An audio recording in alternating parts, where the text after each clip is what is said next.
फिर उसके बाद सर जो सर के साथ थे पीजीए सेक्रेटरी उनके साथ थे, फिर मेरा स्टेटस आया कि व्हाट्सएप वाला उनके पास गया नहीं, कहें आपकी बातें रखी गई हैं, आप जाइए उनसे फिर से कहिए, फिर बना के मुझे भेजें आज की डेट में, या मुझे आप व्हाट्सएप करिए, मैं उनको करूँ व्हाट्सएप। आप डायरेक्ट करिए। दिन शिक्षा निदेशालय पर बीता और तमाम साथी जो है लगातार यहाँ उपस्थित थे। तो सबसे पहले जो साथी आज के आंदोलन में बहुत तगड़ी बरसात हो रही थी, फिर भी हौसला बना करके उनके लिए मैं बहुत बहुत धन्यवाद देता हूँ कि कम से कम आपने हौसले को बरसात में ठंडा नहीं किया। दूसरी बात कि लगातार हम लोग पुरानी नियमावली और पुराने पैटर्न पर परीक्षा संपन्न कराई जाए और जल्द से जल्द विज्ञापन है इसको लेकर के जाए। इसमें जीएस भी लगा रहे हैं, माइनस मार्किंग भी लगा रहे हैं। आप ऐसे समझिए कि तमाम ऐसे अभ्यर्थी हिंदी, गणित, अंग्रेजी, इन अभ्यर्थियों के लिए जीएस का कोई रोल ही नहीं, लेकिन फिर भी ये जबरदस्ती एक मतलब थोपा जा रहा है छात्रों पर। और अगर नवंबर दिसंबर परीक्षा करा भी लेंगे दिसंबर में, तो मुझे नहीं लगता है कि जो मेहनत करने वाला विशेषज्ञ होगा वो शिक्षक बन पाएगा, क्योंकि ये पूरी भर्ती को जो है गुरिल्ला युद्ध की तरह करना चाहिए। आप ऐसे समझिए कि शिक्षा निदेशालय और शिक्षा सेवा चयन आयोग रोज नियमावली में बदलाव, रोज नियमावली में बदलाव, रोज नियमावली, इतना बदलाव। कल तक आपको बदलाव सुनाई देगा, लेकिन मैं नहीं बोलूँगा क्योंकि हम लोगों की जो लड़ाई है विषयांतर नहीं होगा। बदलाव कर दिया। तो अब ऐसे में क्या है कि एक पत्र इनके द्वारा हम लोग तो चाह रहे थे आज ही लिख कर दें। प्रताप सिंह बघेल साहब ने कहा कि एक पत्र आप तत्काल दिलवाइए, आज के दिन में 10 मिनट में भेजिए, मैं भेजता हूँ। हालांकि पत्र बनाने में समय लगता है, हमारे जितने भी सवाल हैं उन सवालों का जवाब देना पड़ेगा इनको। तो कल तक इन्होंने कहा है कि हम भेजेंगे, और कल मैं यहाँ रहूँगा, इनसे पत्र लेके जाऊँ।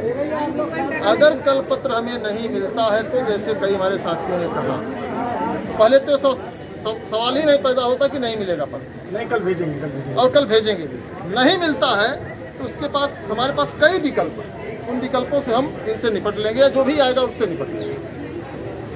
तो जहाँ तक है कि हम लोगों का जो प्रयास है सही दिशा में चल रहा है। आपने देखा कि हम लोग पूरा भड़ौरा के अंदर घुस गए, इसलिए कि देखिए सबकी पीड़ा बहुत जुनून पीड़ा है, और हम लोग चाहते हैं कि ये विज्ञापन 2022 की तरह 2026 का भी आए।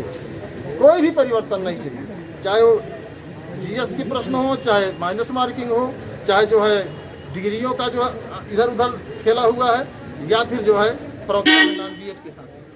लेटर आगे प्रेषित करने में कितना समय लगेगा और उसके बाद क्या प्रक्रिया है? अब देखिए वहाँ आप जाएंगे तो वहाँ पर बैठक होगी, उस पर फिर से एक बार हो चुकी, दोबारा एक बार बैठक हो चुकी है, दोबारा बैठक होगी, तो दोबारा बैठक फिर इन्होंने कहा मैं फिर बैठक आउट करता हूँ। हमने कहा कि सर 7 से 8 लाख लड़के प्रभावित हो रहे हैं। यानी मुझे जानकारी ये है, ये प्रताप सिंह बघेल साहब ने कहा मुझे सब जानकारी है, लेकिन यहाँ से भिजवाइए, हम कार्रवाई करवाएंगे।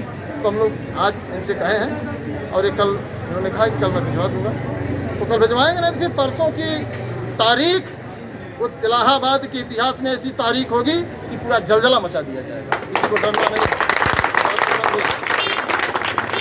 शिक्षा निदेशालय खत्म करने में हमारे ही आपका जेन जट वालों का ही नाम आएगा, इस बात को समझें। और फिर पूरे उत्तर प्रदेश में जितने शिक्षा विभाग के अधिकारी हैं, 0 से लेकर के ऊपर तक सबका इस्तीफा 3 दिन के अंदर मांगा। लगातार 2 महीने से आंदोलन चल रहा है, इनको ये समझ में नहीं आ रहा है कि कितना टेम्परेचर झेल रहा है उत्तर प्रदेश का नौजवान। इस बात को समझिए। तो हमें आपको पीछे नहीं हटना है, मजबूती पे बना रहना है, और जीत हमारी होगी, और पुरानी नियमावली बहाल होगा, और परीक्षा 2022 के ही आधार पर 2026 की होगी। आप लोगों के जब भी आपको बुलाया जाए आप लोग जरूर आइएगा।